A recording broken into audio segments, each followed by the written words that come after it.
نان الذي خلق الإنسان وعلمه البيان والصلاة والسلام على رسوله سيد الإنس والجان وعلى آله وأصحابه ذوي الخير والإحسان أما بعد فأعوذ بالله من الشيطان الرجيم بسم الله الرحمن الرحيم يا أيها الذين آمنوا إذا نودي للصلاة من يوم الجمعة فاسعوا إلى ذكر الله وذروا البيع ذلكم خير لكم إن كنتم تعلمون صدق الله مولانا العظيم۔ بارگاہ رسالت معاب صلی اللہ علیہ وسلم میں درود پاک کا ہدیہ پیش کریں۔ اللہم صلی علی سیدنا و مولانا محمد معدن الجود والکرم وآلہ واصحابہ الکرام وابنہ الکریم وبارک وسلم صلاة دائمة سرمدا ابدا۔ آج رمضان المبارکہ کا یہ آخری جمعہ ہے جس کو جمعۃ الوداع بھی کہا گیا۔ اس جمعہ کی بڑی فضیلت ہے اور اہمیت ہے۔ یہ مسلمانوں کی ہیبت اور مسلمانوں کی عظمت و شان کا مظہر ہے، اور پہلے سے بزرگوں میں اس کے اہتمام کا اور اس جمعہ کے خاص اہتمام کا ذکر ملتا آیا ہے۔ نبی اقدس صلی اللہ تعالیٰ علیہ وسلم اور ان کے صحابہ اور ان کے بعد امت کے اکابرین نے اس جمعہ کا بڑا اہتمام کیا۔ روایتوں میں یہ ملتا ہے کہ پورے رمضان المبارکہ میں جتنی رحمتیں روزانہ اترتی تھیں وہ ساری رحمتیں آج کے دن اللہ اتارتا ہے، اتنی برابر۔ اور نبی اکرم صلی اللہ علیہ وسلم کی ایک حدیث میں یہ بھی ہے کہ اس کی ساعتیں یعنی دن اور رات ملا کر 24 گھنٹے ہوتے ہیں، ان میں سے کوئی گھنٹہ ایسا نہیں ہے جس میں ہر لمحے اللہ کریم 6 لاکھ لوگوں کو جہنم سے آزاد فرماتا ہے۔ ہر لمحہ اس کا اس ماہ مبارکہ کے اس آخری جمعہ میں کاش ہمارا نام بھی وہ آزاد ہونے والوں میں شامل ہو جائے۔ عزیزان گرامی وقار، ایک روایت یہ بھی ہے کہ آج اللہ کے فرشتے زمین پر اترتے ہیں اور مومنین سے مصافحہ کرتے ہیں، اور شام ہونے تک افطار تک فرشتے ان کی مغفرت کی دعا کرتے رہتے ہیں۔ اللہ کریم میں جس مومن سے ملاقات کیا اس کی تو مغفرت فرما دے، تو اللہ تبارک و تعالیٰ فرشتوں کی سفارش پر ان کی مغفرت کا عام اعلان بھی فرماتا ہے۔ یہ آج کے دنوں کی بڑی خصوصیت ہے، اس لیے اس کا اہتمام بھی کرتے ہیں۔ اور ویسے دنیا بھر میں خصوصیت کے ساتھ آج کے دن کو یوم القدس کے نام سے منایا جاتا ہے۔ یوم القدس کا مطلب کیا ہے؟ رمضان کے آخری جمعہ کو بیت المقدس مسجد اقصیٰ کے تحفظ کی یادگاری کے لیے امت میں اس کو مشہور کر دیا گیا کہ کم از کم امت میں نئے بچوں کو، نئے جوانوں کو، نئی جنریشن کو یہ پتہ لگے کہ بیت المقدس کیا ہے، مسجد اقصیٰ کیا ہے، ورنہ تو یہ قوم بھول جائے گی۔ یہ دھیرے دھیرے ان کے ذہنوں سے ساری چیزیں ختم ہو جاتی ہیں۔ یہاں ہمارے ملک میں رہتے ہوئے اب نئے بچوں سے پوچھیں تو بابری مسجد انہیں نہیں معلوم۔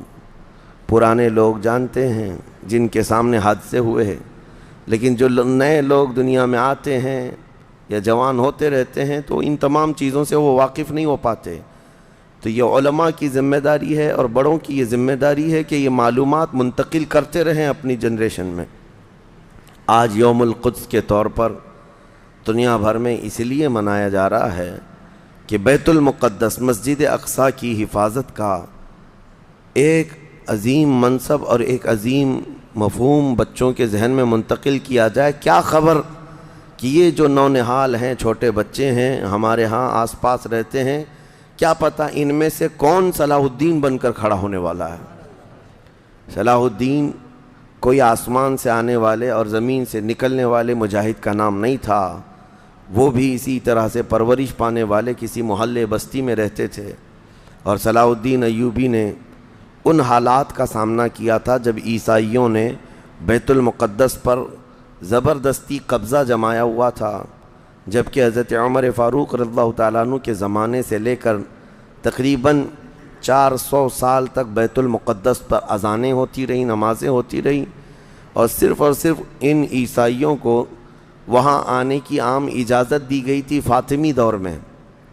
ویسے اگر میں تاریخ بتاؤں تو بیت المقدس روئے زمین پر یہ تیسرا اہم مرکز ہے مسلمانوں کا۔ حرم کعبہ اور مسجد نبوی کے بعد تیسرا حرم مسجد اقصیٰ ہے، بیت المقدس ہے۔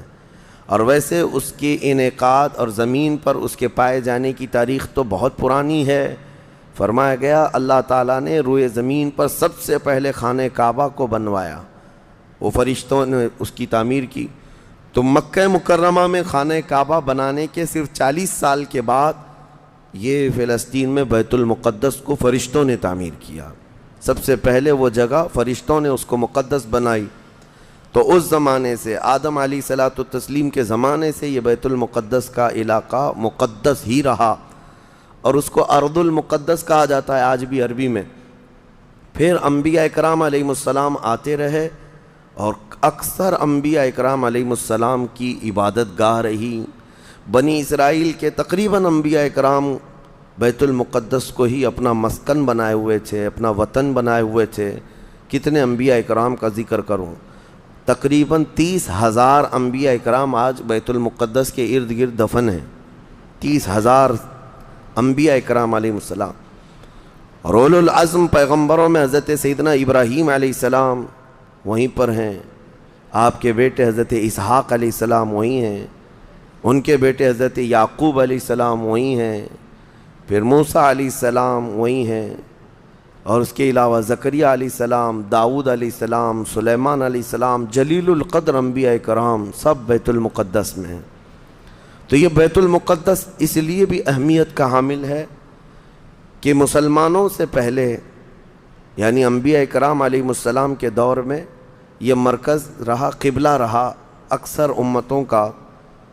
تو یہودی جو ہے چونکہ ان انبیاء کرام کے فالوورز میں آتے ہیں، حضرت ابراہیم علیہ السلام کے، حضرت اسحاق اور حضرت یعقوب علیہ السلام کے، تو ان کے لیے بھی یہ مقدس تھا۔ اور پھر مزے کی بات یہ ہے کہ حضرت بی بی مریم کی ساری تربیت جو ہے بیت المقدس کے اندر ہوئی، جیسے کہ آپ نے تفسیر میں سماعت کیا ہوگا۔ اور پھر جب وہ جوان ہوئیں تو حضرت عیسیٰ علیہ السلام کی ولادت بھی بیت المقدس سے قریب میں ہوئی ہے۔ حضرت عیسیٰ علیہ السلام پیدا وہاں ہوئے، اور حضرت عیسیٰ علیہ السلام نے بھی تبلیغ کا مرکز اسی کو بنایا، بیت المقدس کو بنایا۔ تو دنیا کے پرانے مذاہب میں، پرانے دین میں یہودیت جو ہے ان کے لیے بھی وہ مقدس ہے، عیسائی جو ہیں ان کے لیے بھی وہ مقدس ہے، پھر اسلام کے لیے اس لیے بھی مقدس ہے کہ اصل ابراہیم علیہ السلام کے دین پر اب نہ یہودی باقی رہے نہ عیسائی باقی رہے، بلکہ صرف مسلمان باقی رہے، کیونکہ ابراہیم علیہ السلام نے شرک اور کفر کی تعلیم نہیں دی تھی، وہ تنہا اللہ رب العزت کے موحد تھے۔ اللہ کی وحدانیت انہوں نے اس وقت پھیلائی، اور اس دین پر آج کوئی قائم ہے تو وہ مسلمان ہے۔ تو انبیاء اکرام علیہ السلام کے وارثین بھی یہ امت محمدیہ ہیں پچھلے انبیاء کے۔ اور اس کے علاوہ ایک عظمت والی چیز یہ ہے کہ جب میرے آقا صلی اللہ تعالیٰ علیہ وسلم اعلان نبوت فرمائے اور نمازیں فرض ہوئیں، تو نمازوں میں بھی تقریباً 17 مہینے تک حضور صلی اللہ علیہ وسلم اور صحابہ نے بیت المقدس کی طرف منہ کر کے نمازیں ادا کیں۔ اس اعتبار سے ہمارا پہلا قبلہ وہی ہے، پہلا قبلہ جس کو قبلہ اول کہا گیا ہے۔ پھر حضور کی خواہش پر قبلہ بدل دیا گیا، خانہ کعبہ قبلہ ہو گیا ہمارا۔ اور ایک بڑی اہمیت اس بیت المقدس کی یہ بھی ہے کہ جب نبی اکرم صلی اللہ تعالیٰ علیہ وسلم معراج کی شب تشریف لے جا رہے تھے رب ذوالجلال کی ملاقات کے لیے، تو جبرائیل امین کے نے براق کی سواری کو حرم سے لے کر سب سے پہلے جہاں پر اتارا تھا وہ بیت المقدس ہے۔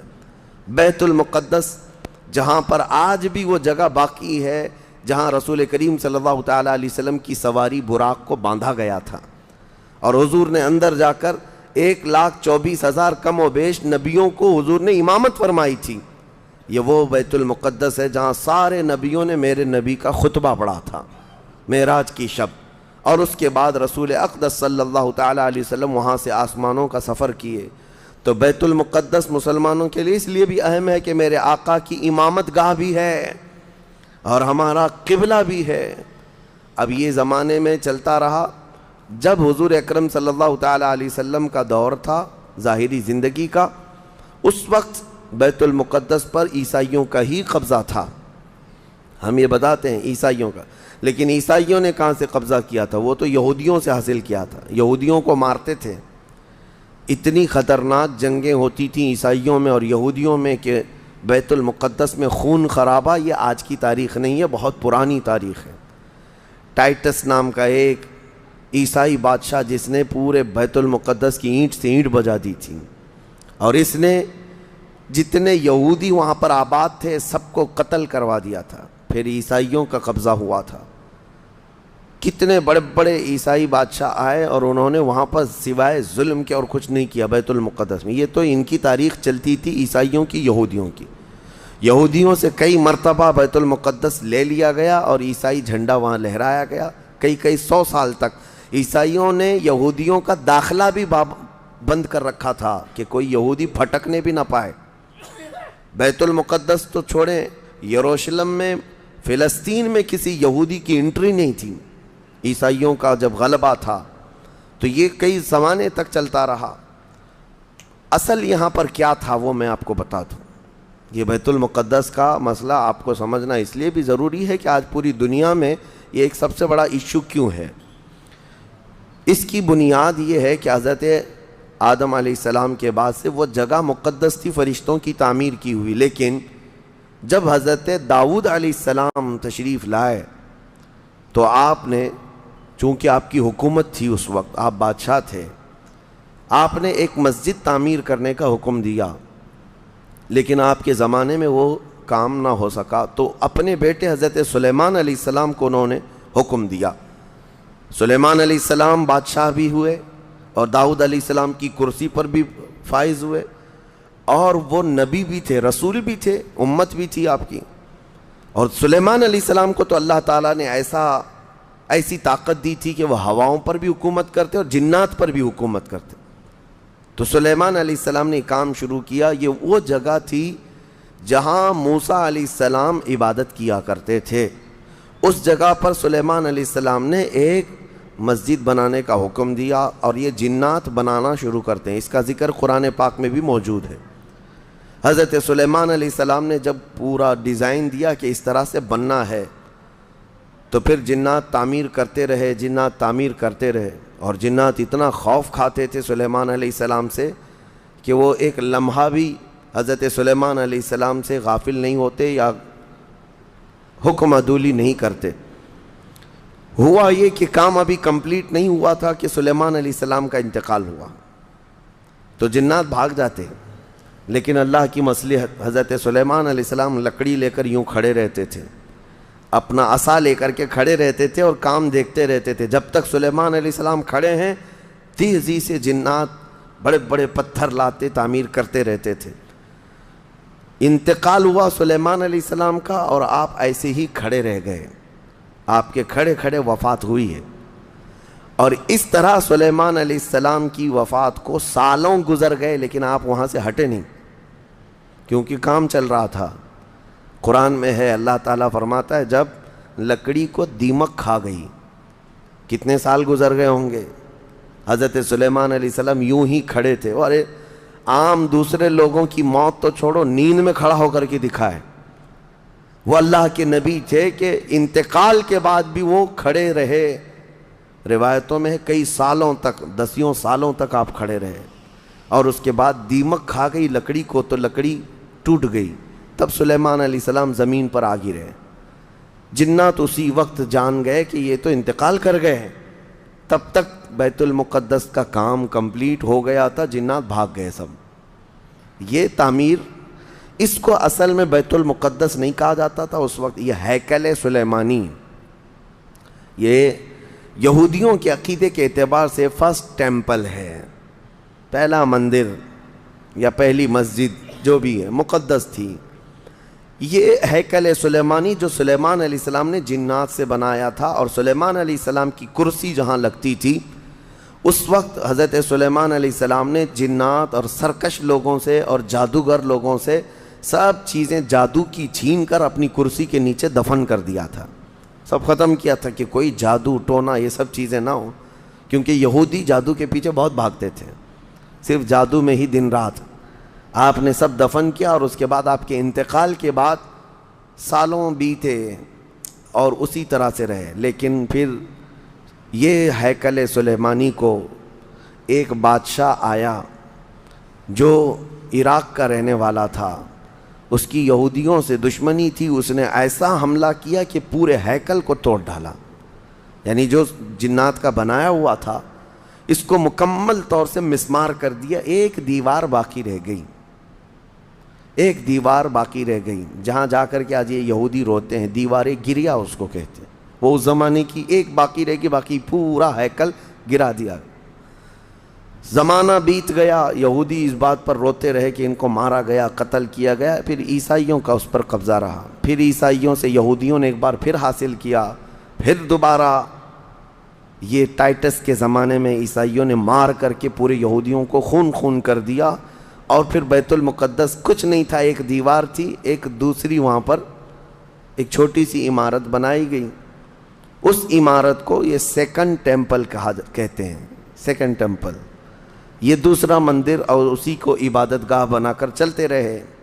زمانہ بیتا یہاں تک کہ حضور صلی اللہ تعالیٰ علیہ وسلم کی نبوت کا اعلان ہوا، پھر اس کے بعد 23 سال گزرے، پھر آپ کی وفات کے بعد صدیق اکبر کا زمانہ آیا، پھر سیدنا عمر فاروق کا زمانہ آیا۔ تقریباً یہ 26-28 ہجری کی بات ہے، حضرت عمر کے دور میں۔ پھر حضرت عمر فاروق کے دور میں جو فتوحات ہو رہی تھی، اسلام پھیلتا جا رہا تھا، تب صحابہ کے ایک لشکر کو حضرت عمر نے فلسطین بھی بھیجا، جس میں حضرت ابو عبیدہ بن جراح بھی تھے۔ تو ان صحابہ نے اس چھوٹے سے لشکر کو لے کر فلسطین کا معرکہ ایسا سر کیا کہ یہ عیسائی سب جان چکے تھے حالات کیا چل رہے ہیں، سیرنڈر ہو گئے اور کہا ہم جو ہے یہ بیت المقدس کی ساری چابیاں آپ کے حوالے کرتے ہیں، لیکن ایک شرط ہے کہ ہم آپ کے ہاتھ میں نہیں دیں گے بلکہ مسلمانوں کے امیر المومنین کے ہاتھ میں دیں گے، وہ آئیں ہمارے پاس۔ تو وہاں جو صحابہ تھے انہوں نے خط لکھ کر بھیجا حضرت عمر کو، حضرت عمر مدینے میں تھے، کہا ٹھیک ہے میں آ رہا ہوں۔ قبلہ اول مسلمانوں کے ہاتھ میں تھا، بیت المقدس آ رہا تھا، سیدنا عمر فاروق مدینے سے چل پڑے، ایک غلام کے ساتھ نکلے اور ایک سواری ہے، ایک خچر ہے، اور دونوں بھی کس انداز سے جا رہے ہیں، ایسا امیر المومنین جس کے رعب سے قیصر و کسریٰ کانپتے تھے، لڑائی کی کسی کے اندر مجال نہیں تھی، وہ ایک خچر کے سواری پر اتنا لمبا سفر طے کر رہے ہیں، وہ بھی غلام سے یہ طے کر رکھا ہے 1 میل میں بیٹھوں گا، 1 میل تو بیٹھنا، ہاں تو رسی پکڑ کے چلے گا 1 میل تک، اور اس کے بعد جب تو بیٹھے گا تو میں رسی پکڑ کے چلوں گا 1 میل تک، اس طرح سے تو سفر طے کیا۔ جب فلسطین پہنچ رہے تھے اور اس وقت لوگوں میں خبر تھی کہ امیر المومنین آ رہے ہیں، تو لوگ دیکھنے کے لیے شہر سے بھاگے بھاگے باہر آئے۔ اتفاق ایسا کہ اس وقت خچر گھوڑے پر بیٹھنے کی باری غلام کی تھی اور نکیل رسی حضرت عمر کے ہاتھ میں تھی۔ دوڑے ہوئے لوگ آئے جو نہیں پہچانتے تھے، عیسائیوں نے امیر المومنین کہہ کر اس غلام کا استقبال کیا کہ تشریف لائیں۔ تب جو صحابہ تھے وہاں پر انہوں نے پکار کر کہا نادانو، وہ امیر المومنین نہیں، رسی پکڑا ہوا امیر المومنین ہے، یہ امیر المومنین ہے۔ پہلی مرتبہ ان اعلیٰ اخلاق و کردار کو عیسائیوں نے دیکھا تھا کہ وقت کا خلیفہ کوئی گھوڑے کی رسی پکڑ کر کے بھی چلتا ہے، تو بہت متاثر ہوئے، اور اس کے بعد بنا کسی جنگ کے حضرت عمر فاروق رضی اللہ تعالیٰ عنہ بیت المقدس میں داخل ہوئے، اور ان عیسائیوں نے جو کچھ بھی وہاں پر کیا تھا اس کو نکالا۔ پھر حضرت عمر فاروق رضی اللہ تعالیٰ عنہ نے پہلی اذان دینے کا حکم فرمایا، وہ ظہر کی اذان تھی، آپ نے وہاں پر نماز پڑھائی۔ پھر اس کے بعد یہ سلسلہ چلتا رہا۔ اب اس میں تفصیل ہے، عیسائیوں کو اسی طرح ہم بھی بھگاتے، مسلمان بھی بھگاتے، جیسے یہ یہودیوں کو بھگاتے تھے، تو انہیں آج بولنا چاہیے تھا کہ مسلمانوں نے زبردستی قبضہ کیا۔ حضرت عمر فاروق کا عام اعلان تھا کہ جو یہاں پر رہنا چاہے اس کے لیے کھلی آزادی ہے، حتیٰ کہ عیسائیوں کا چرچ بھی تھا پرانا، حضرت عمر نے کہا اس کو توڑا نہ جائے، اس میں عبادت جو ہوتی ہے ان کو اپنی عبادت کرنے دیا جائے۔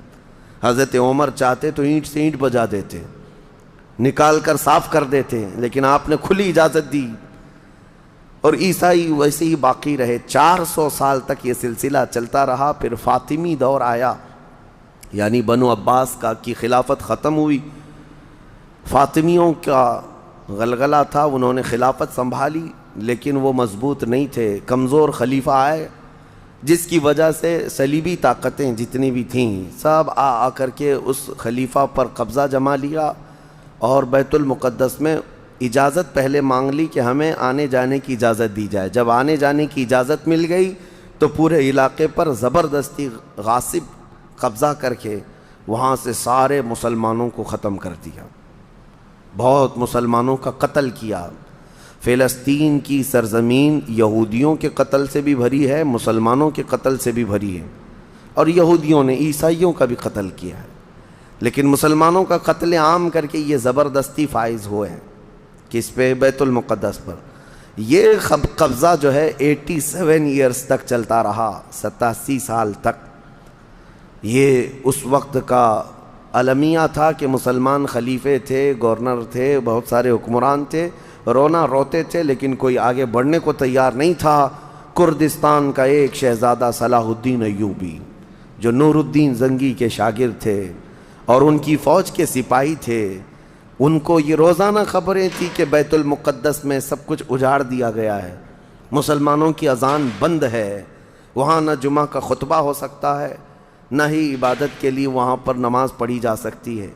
ایک دن گزر رہے تھے، انہوں نے ایک لکڑی کا ممبر بنوایا اور پھر عزم کر لیا کہ یہ ممبر میں بیت المقدس میں رکھ کر کے رہوں گا اور اس سے خطبہ دیا جائے گا۔ وہ ان کا عزم تھا اور اس پر لے کر کے چلتے رہے۔ تقریباً آپ نے 17 جنگیں لڑی ہیں، 17 جنگیں لڑی، اور صلاح الدین ایوبی کو جو درپیش مسائل تھے وہ کہا گیا ہے کہ پہلے تو انہوں نے جو روڈ میپ بنایا تھا اس حساب سے ان کو 2 سال کے اندر یہ جنگوں میں فتح کر لینا تھا، 2 سے 4 سال کے اندر ان کے دماغ میں یہ تھا کہ بیت المقدس کو میں حاصل کر لوں گا، لیکن فرماتے ہیں کہ اپنوں کی مخالفت اتنی تھی، جگہ جگہ سے کوئی مسلمان بیٹھا ہوا ہے، نواب بیٹھا ہے، کہیں کوئی کسی چھوٹے علاقے کا خلیفہ، کوئی گورنر، سب پکڑ پکڑ کر کے ان کی ٹانگ کھینچیں، ان کے فوجیوں میں ورغلائیں اور الگ الگ وسوسے ڈالیں، جس کی وجہ سے پہلے اپنوں سے بھڑتے بھڑتے آپ کو 18 سال لگ گئے۔ بیت المقدس پھر پہنچے، صلیبیوں سے معرکہ آرائیاں ہوتی رہیں، پھر وہ 87 سال کے بعد صلاح الدین ایوبی نے دوبارہ بیت المقدس کو ان عیسائیوں سے پاک کیا، اور آپ نے وہ ممبر وہاں پر لگایا اور تاریخی خطبہ عطا کیا تھا۔ اس کے بعد وہ بیمار ہو گئے صلاح الدین ایوبی رحمۃ اللہ تعالیٰ علیہ۔ 17 جنگیں جس نے لڑیں، اور عیسائی آج بھی صلاح الدین کے نام سے ڈرتے ہیں، اور بہت سارے تعریف بھی کرتے ہیں کہ ایسا جرنیل ہم نے دیکھا ہی نہیں دنیا میں صلاح الدین ایوبی کی طرح۔ وہ خون کا پیاسا نہیں تھا، وہ امن کا پیاسا تھا۔ کتنے تو قیدی ایسے آتے تھے جن کو وہ صرف ایگریمنٹ کر کے آزاد کر دیتا۔ عیسائی اس بات پر آج بھی اقرار کرتے ہیں کہ جنگوں میں قید جو ہونے والے کو کوئی چھوڑتا نہیں ہے، لیکن صلاح الدین ایوبی ایک نہیں لاکھوں لوگوں کو آزاد کیا ہے، 1000 بھی نہیں، لاکھوں لوگوں کو آزاد کیا ہے صلاح الدین ایوبی رحمۃ اللہ تعالیٰ علیہ۔ اللہ ان کی تربت پر کروڑوں رحمتیں نازل فرمائے۔ حیرت کی بات یہ ہے کہ ان کا آخری وقت آیا تو رونے لگے، بستر پر رو رہے تھے۔ لوگوں نے پوچھا کہ کیا بات ہے؟ صلاح الدین ایوبی کہتے ہیں میں نے منت مانگی تھی اللہ سے کہ اے اللہ بیت المقدس فتح ہو جائے تو میں حج پہ جاؤں گا۔ کہا تو پھر کیا ہوا؟ کہا میرے پاس اتنے پیسے نہیں ہیں کہ میں حج کر سکوں۔ یہ وقت کا وہ عادل حکمران جس کی تاریخ عدل سے بھری ہوئی ہے، لیکن یہ بھی تاریخ ہے کہ مال لوٹ کر کے اگر اپنا محل بنایا ہوتا تو صلاح الدین کے بہت سارے آج محلات ہوتے، لیکن وہ آخر وقت بستر پر اس غم سے رو رہے تھے کہ میرے پاس حج پہ جانے کے لیے پیسے نہیں ہیں، جس کے زیر نگیں کتنے علاقے آتے تھے اس وقت، بہت سارے علاقوں کا وہ خلیفہ۔ لیکن میرے عزیزو، اسلام کی سچی تاریخ ایسے ہی خلفاء سے ہے، ایسے ہی خلفاء سے نظام ہے۔ پھر یہ زمانہ چلتا رہا، تقریباً 800 سال گزر گئے، 1921 آیا، 1921، یہ جو گزری ہوئی سینچری ہے ابھی ہماری، یہ فرسٹ ورلڈ وار جب ہوئی، پہلی جنگ عظیم، اس جنگ کے دوران یہودیوں نے زبردستی اجازت مانگی برطانیہ کو ثالث بنا کر کے، کیونکہ جب ترکی کی حکومت ختم ہو گئی، جس کو خلافت عثمانیہ کہا جاتا ہے، جب وہ کمزور ہو کر گر گئی، کیونکہ ان کا دبدبہ تھا، یہ آخری خلافت ہے جو زمین پر تھی، اگرچہ خلافت کے نام سے جو مشہور رہی، تو حضور صلی اللہ تعالیٰ علیہ وسلم کی وفات کے بعد سے لے کر یہ ترکی کی خلافت عثمانیہ تک اس روئے زمین پر خلیفہ ہر زمانے میں کوئی نہ کوئی رہا، لیکن 1921 سے لے کر 1921 سے لے کر اب کا زمانہ آ گیا 2023، اتنے سال، 100 سال گزر گئے، پوری دنیا میں اب کوئی خلیفہ مسلمانوں کا نہیں رہا۔ بادشاہ تو بہت سارے ہیں، امیر المومنین اور خلیفہ کے نام سے اس روئے زمین پر اب کوئی نہیں۔ ان ظالموں نے ہماری خلافت کے نظام کو مار ڈالا، ختم کیا، خلافت کو زمین سے ختم کیا۔ اب لوگوں کو نیا لگتا ہے کہ خلافت کا مطلب کیا ہے۔ خلافت ایک نظام ہے، پورا نظام ہے۔ جب ڈیموکریسی ایک نظام ہے، کمیونزم ایک نظام ہے، تو اسی طرح سے خلافت جو ہے میرے مصطفیٰ کے نظام کا نام ہے۔ جب یہ ختم ہوا تو پھر 1921 میں یہودی جگہ جگہ سے جو مارے گئے تھے، اس وقت جرمن سے بھگائے جا رہے تھے، جینوسائیڈ کیا گیا تھا یہودیوں کا، جرمن میں مارا جا رہا تھا، تو ان کے اوپر دنیا والوں نے چنتک بیٹھک جس کو کہتے ہیں رحم کرنے کا، کئی مرتبہ بیٹھکیں ہوئی، بڑے بڑے لوگوں نے کہا یہودی پوری دنیا میں مارے جا رہے ہیں اور یہ مظلوم ہیں، ان کو کہیں پناہ دی جائے۔ پناہ دینے کے لیے جب بات آئی تو فلسطین کا ایک چھوٹا سا علاقہ 4000 یہودیوں کو رہنے کی اجازت دی گئی۔ 1921 سے 4000 یہودیوں کو رہنے کی اجازت دی گئی، اور پھر جب وہ 4000 یہودی رہے تو بڑھتے بڑھتے دنیا بھر سے لوگ ہجرت کر کے یہودی وہاں جاتے رہے، اور تقریباً 1948 1947 1947 جب ہمارے ہاں آزادی کا مسئلہ چل رہا تھا، تب تک یہودی جو ہے لاکھوں کی تعداد میں وہاں جمع ہو چکے تھے، اور جمع ہو کر کے ان لوگوں نے، اور اسی وقت ہٹلر کا دور بھی ختم ہوا تھا، اور ہٹلر نے ان کو بہت مارا تھا، جس کو ہولوکاسٹ کہا جاتا ہے، اور بہت زیادہ ظلم کیا تھا، تو یہ سب بھاگ کر کے فلسطین میں جمع ہوئے، اور پھر ایک ایگریمنٹ سائن کروا لیا گیا دنیا کی بڑی بڑی طاقتوں سے کہ یہ اسرائیل ایک کنٹری ہے۔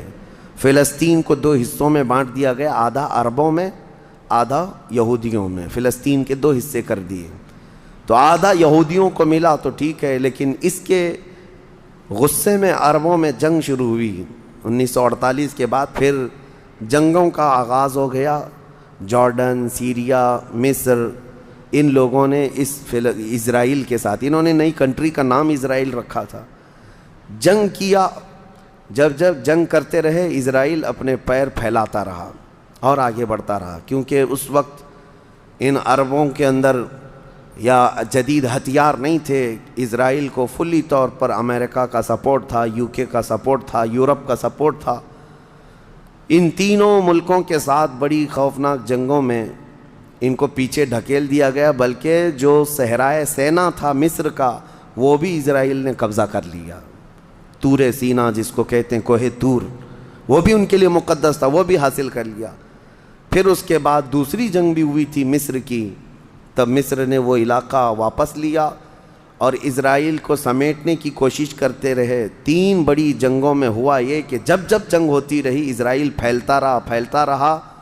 پھر 1978 کے قریب یا 75 کے آس پاس اسرائیل نے پورے طور پر فلسطین کا کنٹرول اپنے ہاتھ میں لے لیا، جس میں بیت المقدس بھی چلا گیا۔ یہ ہے تاریخ میں آدم علیہ السلام کے زمانے سے لے کر یہاں تک کی بتا رہا ہوں، مختصر جھلکیاں۔ اس کے بعد سے یہودیوں نے بیت المقدس کا کنٹرول اپنے ہاتھ میں لیا، حالانکہ UN کا یہ فیصلہ ہے کہ پورے اسرائیل کو یہ خاص طور پر تنبیہ کی گئی ہے کہ صرف مسجد اقصیٰ جو بیت المقدس ہے، اس کا کنٹرول اور اس کا مینجمنٹ اس کے انتظامات یہودیوں کے ہاتھ میں بھی نہیں رہیں گے اور وہاں کے فلسطینی مسلمانوں کے ہاتھ میں بھی نہیں رہیں گے، یہ جارڈن کی حکومت کو دیا گیا ہے۔ جارڈن کی حکومت، جس کو کسٹوڈین آف یہ کہا جاتا ہے بیت المقدس، وہ اس کے انتظام دیکھتی ہے، لیکن برائے نام ہے یہودیوں نے دھجیاں اڑا رکھی ہیں پورے دنیا بھر کے قوانین کی۔ جہاں جہاں ان کو پابندی تھی کہ یہاں نئے گھر نہیں بنائیں گے، ابھی 3-4 سال پہلے انہوں نے پورے مسلمانوں کے محلے کو ختم کر کے 200 گھر بنائے، یہودیوں کو آباد کیا۔ برسوں سے یہاں جو مسلمان تھے، ابھی آپ جا کر کے کبھی دیکھیں یروشلم، بیت الحم، جو بیت المقدس کے آس پاس کے علاقے، رحم اللہ، 40 سال 45 سال ہو گئے دکانوں کو تالے لگے ہوئے ہیں، جالے لگے ہوئے ہیں، لیکن کھولنے کی اجازت نہیں ہے۔ اتنے پرانے وقت سے دکانیں بند ہیں۔ کہا کہ نہیں، یہودیوں کی طرف سے کوئی یہاں پر کھولنے کی اجازت نہیں ہے، مسلمانوں کے نام پر۔ اور اللہ کا فضل تو دیکھیں، وہ مسلمان کیسے جگرے والے لوگ ہیں، میں نے اپنی آنکھوں سے دیکھا ہے۔ ہر جگہ کی طبیعت کے اعتبار سے اللہ تعالیٰ مخلوق پیدا کیا ہے۔ ان ظالم غاصب اسرائیلیوں کو ہم نے دیکھا، یہ بندوق تانے بیت المقدس کے ہر دروازے پر کھڑے رہتے ہیں، اور مسلمانوں کا فلسطینی 8 سال کا بچہ آتا ہے، اس کی نال یوں پھینک کر کے مسجد میں اندر جاتا ہے، نماز پڑھتا ہے، پھر نکلتا ہے، اور وہ فوجی دیکھتا رہ جاتا ہے، کچھ نہیں کرتا۔ بسا اوقات گولیوں سے برساتے ہیں۔ روزانہ کا معمول یہ ہے، رات کو گولیوں کی بارش ہوئی، سمیٹ کر کے ختم کیا گیا، زخمی ہاسپٹل میں گئے، دوسرے دن دیکھا عصر کے بعد بیت المقدس کے باہر صحن جو ہے وہاں پر پھر عورتیں، بچے، سب جو روزانہ عصر سے لے کر مغرب تک اپنی روٹیاں، اپنے کھانے لے کر کے آتی ہیں، بیٹھتی ہیں، ایسا لگتا ہے یہاں کچھ ہوا ہی نہیں، کچھ ہوا ہی نہیں۔ مائیں بچوں کو بچپن سے یہ چیز ڈال دیتی ہیں کہ بیٹا اگر تو ابھی گھر سے گیا نماز کے لیے تو ہمیں یہ یقین نہیں ہوتا کہ تیرا جسم آئے گا کہ تیری لاش آئے گی۔ ہر ماں کا یہ وہاں پر جذبہ ہے، اور یہ حدیث پاک میں موجود ہے۔ میرے آقا صلی اللہ علیہ وسلم نے فرمایا، لا تزال طائفۃ من امتی، میری امت میں سے ایک جماعت ایسی رہے گی جو قیامت تک حق کے لیے لڑتی رہے گی۔